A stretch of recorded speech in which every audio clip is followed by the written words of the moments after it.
이 새벽에 하나님께서 우리에게 주시는 하나님 말씀은 유다서 1장 9절에서 16절까지 말씀입니다. 저와 여러분이 한 절씩 교독합니다. 천사장 미가엘이 모세의 시체에 관하여 마귀와 다투어 변론할 때 감히 비방하는 판결을 내리지 못하고 다만 말하되 주께서 너를 꾸짖으시기를 원하노라 하였거늘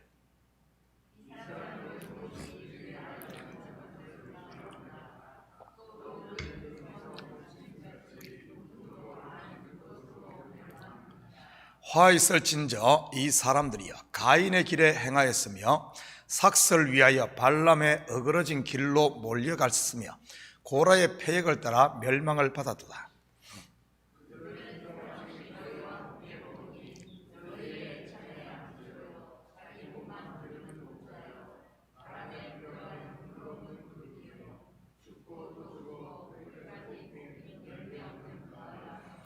자기 수치의 거품을 뿜는 바다의 거친 물결이요 영원히 예비된 캄캄한 흑암으로 돌아갈 유리하는 별들이라.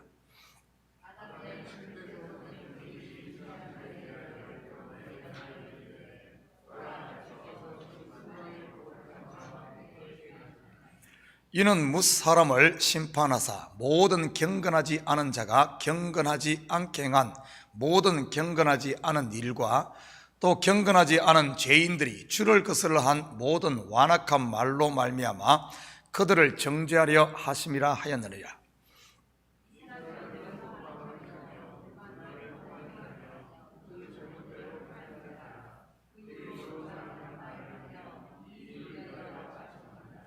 아멘. 좋은 아침입니다. 우리말에 작은 고추가 맵다라는 말이 있습니다. 6일간 하는 다니엘 특별 새벽기도의 말씀을 어디를 전할까 고민하다가 일주일에 끝낼 수 있는 짧은 책을 찾다 보니 유다서를 택하게 되었습니다.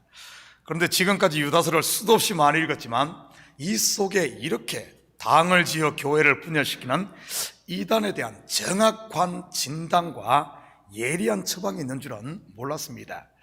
유다의 형제 야고보가 쓴 야고보서 또한 실전 목회를 바탕으로 기록되었기에 매너리즘에 빠진 이런 교회들에게 일침을 가하고 있지 않습니까? 행함이 없는 믿음은 곧 죽은 믿음이라고 하면서 말이지요. 유다서는 이 다음 월요일에 한 번 더 하면 마칠 수 있을 것 같습니다. 계속해서 교회 가운데 있는 이단 그리고 내 속에 숨어있는 거짓 선지자들이 뿌린 이런 이단적인 가라지의 특징들을 살펴보며 버릴 것과 그리고 경계할 것이 무엇인지 계속 살펴보도록 하겠습니다. 9절과 10절입니다. 천사장 미가엘이 모세의 시체에 관하여 마귀와 다투어 변론할 때 감히 비방하는 판결을 내리지 못하고 다만 말하되 주께서 너를 꾸짖으시기를 원하노라 하였거늘 이 사람들은 무엇이든지 그 알지 못하는 것을 비방하는도다. 또 그들은 이성 없는 짐승같이 본능으로 아는 그것으로 멸망하느니라. 이 이야기는 성경에 있는 것이 아닌 외경인 모세의 성층기에 기록된 이야기를 인용한 것입니다. 이 책 모세의 시체에 관한 논쟁에서 마귀는 이스라엘 백성들로 하여금 모세를 섬기도록 유혹하기 위해서 모세가 묻힌 곳을 백성들에게 알리고자 했다가 저지를 당하다 맹렬한 욕설로 이렇게 분노를 터뜨렸다는 이런 이야기입니다. 그때 미가엘 천사는 이러한 마귀의 욕설에 대해 그 판단을 하나님께 맡겼다는 이야기지요.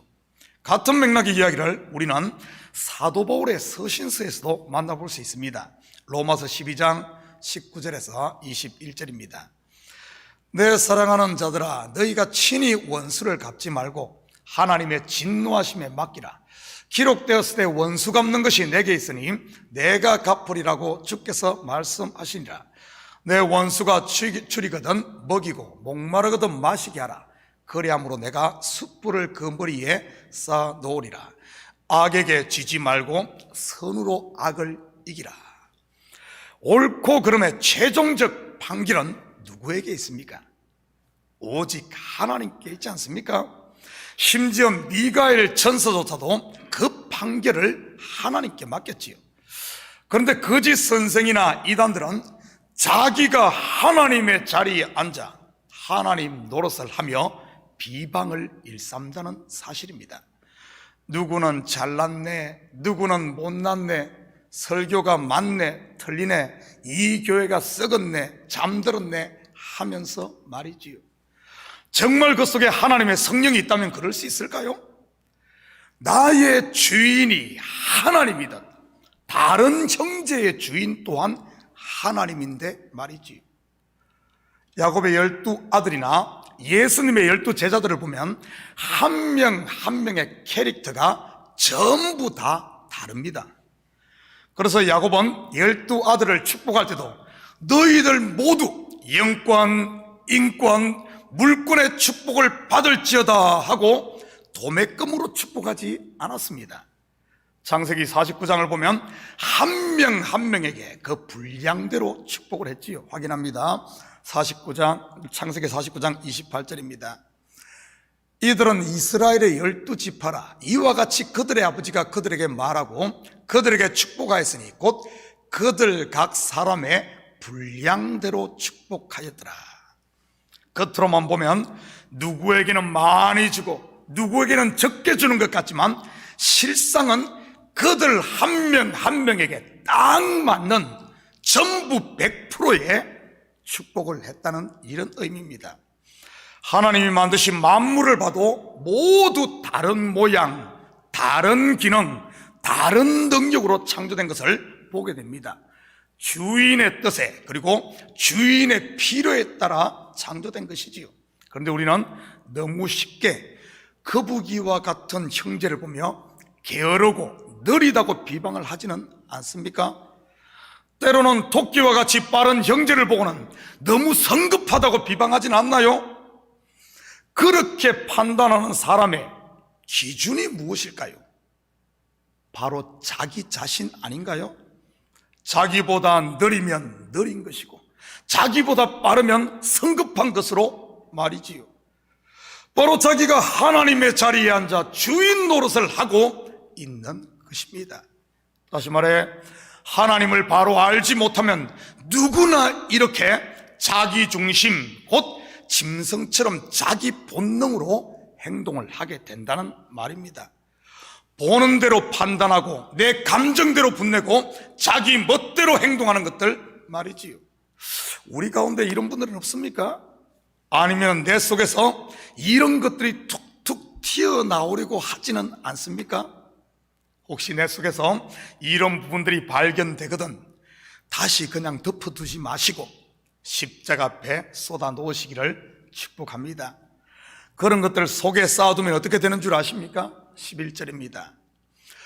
화 있을진저 이 사람들이여 가인의 길에 행하였으며 삭슬 위하여 발람의 어그러진 길로 몰려갔으며 고라의 팩을 따라 멸망을 받아도다. 멸망을 향해 점점 더 깊은 수렁텅이로 빠져들게 되는 것이지요. 먼저 가인의 길이 무엇입니까? 자기의 감정과 시기로 말미암아 동생을 쳐 죽이고 최초의 살인자가 되고 말지요.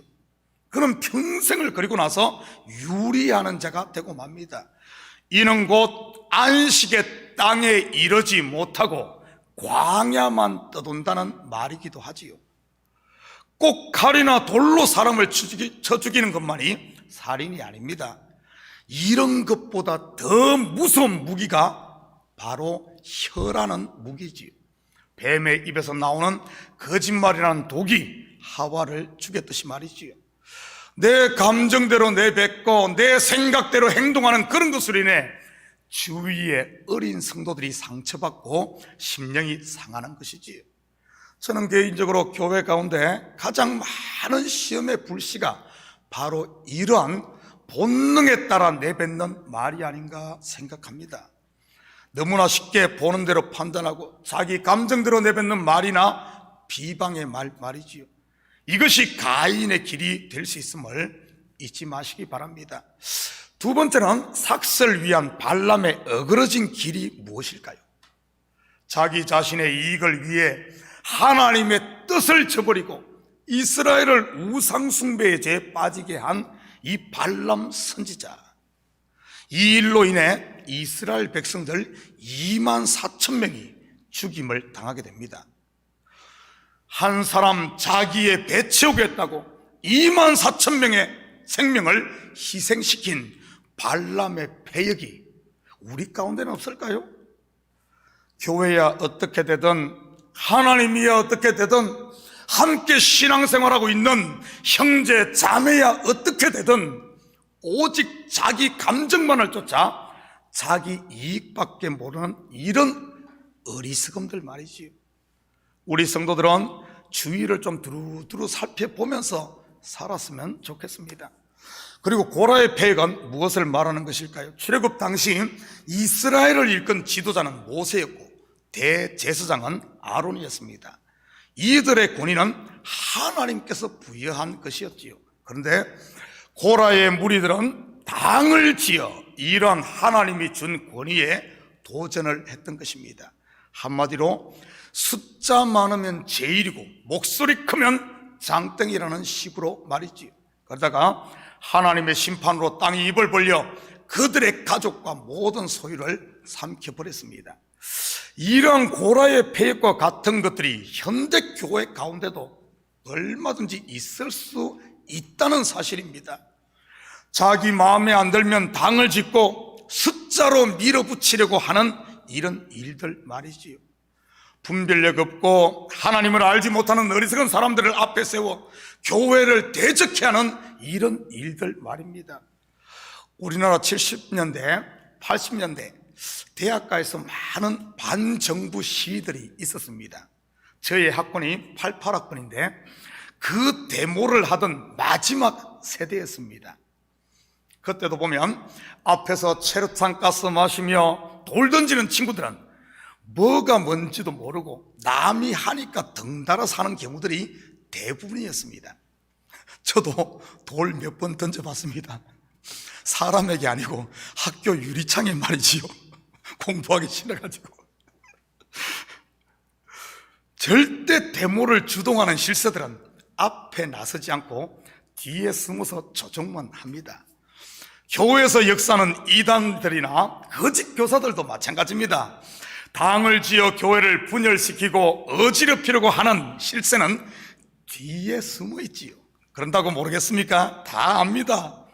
그런데 실상 본인은 아무도 모를 것이라고 생각을 합니다. 왜냐하면 자기 속에 갇혀있기 때문에 상황 파악을 못하는 것이지요.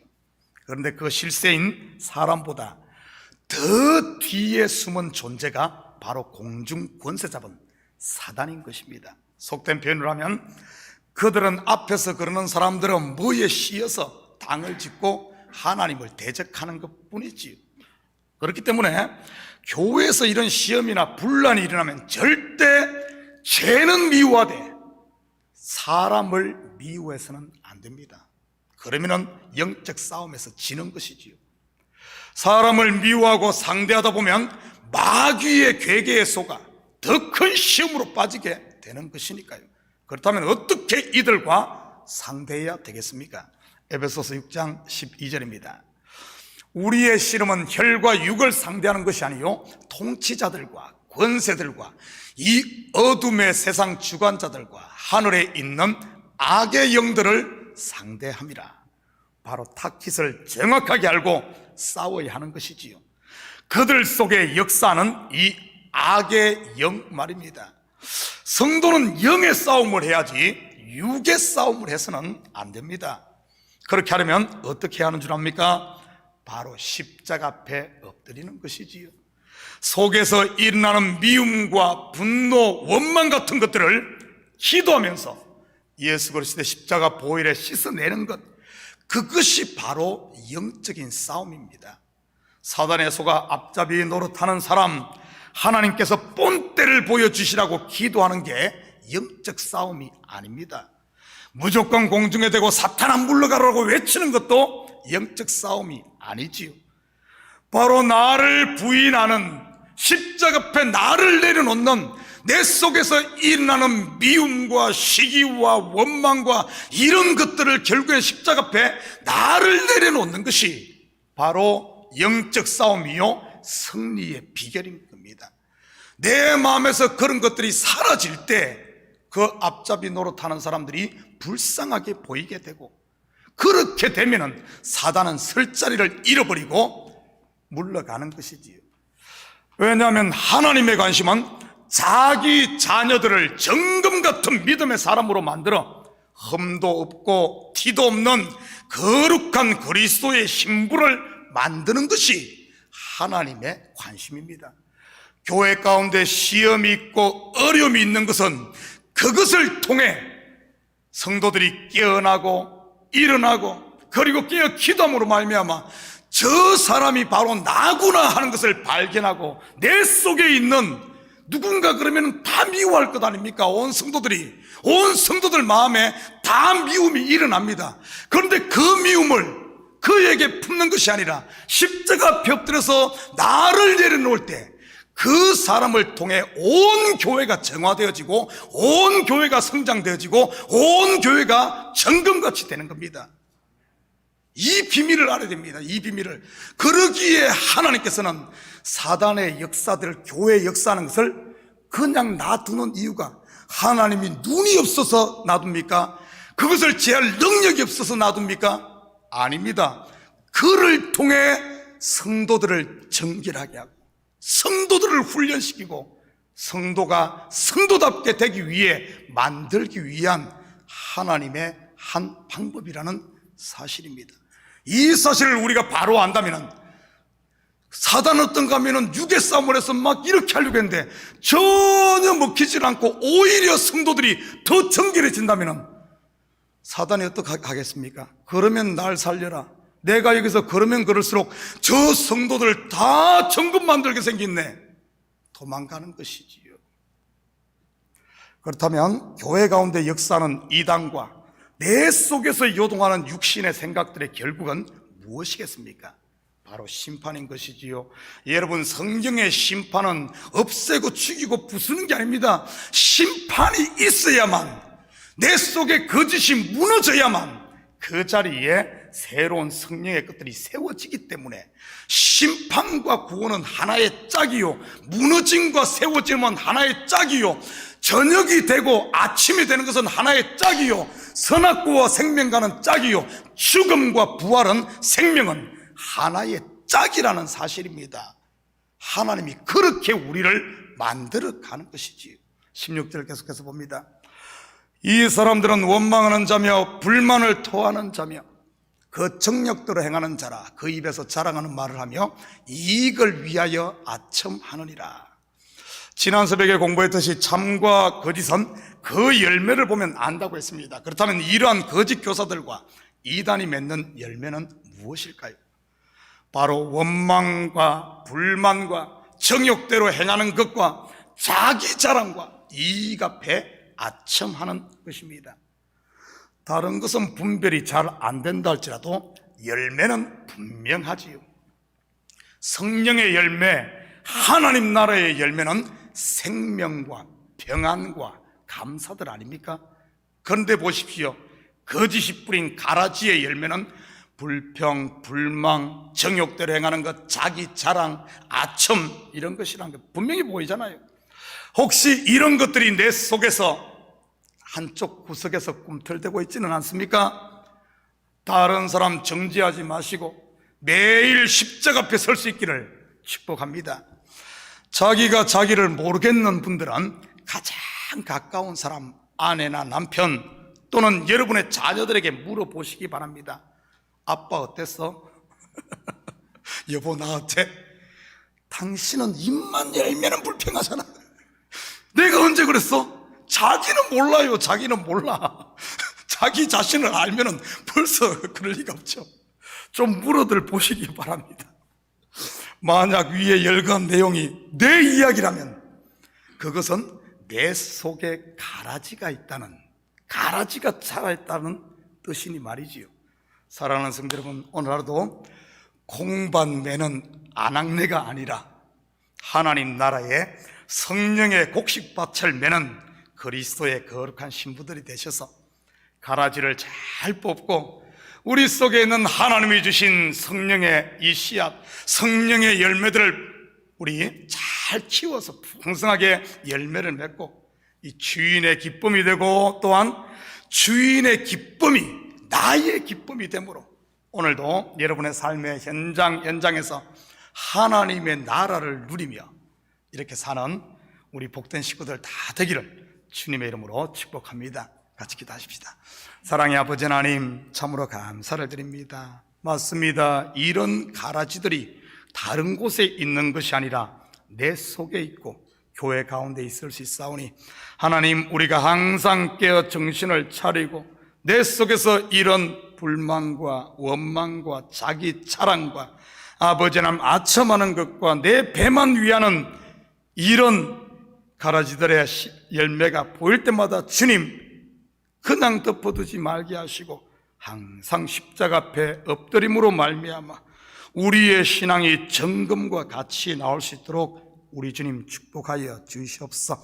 그라여 우리의 삶을 통해서는 그리스도의 향기만 풍기게 하시고 우리의 얼굴이 그리스도의 편지가 되게 하시고 우리의 입술에 성령의 열매들이 있게 도와주셔서 우리가 가는 곳곳마다 아버지 하나님 생수를 공급하며 생명을 살리는 이 시대 작은 아버지 하나님 제자들로 살 수 있는 우리 성도들 다 되게 도와주시옵소서. 감사드리며 예수님의 이름으로 기도드립니다. 아멘.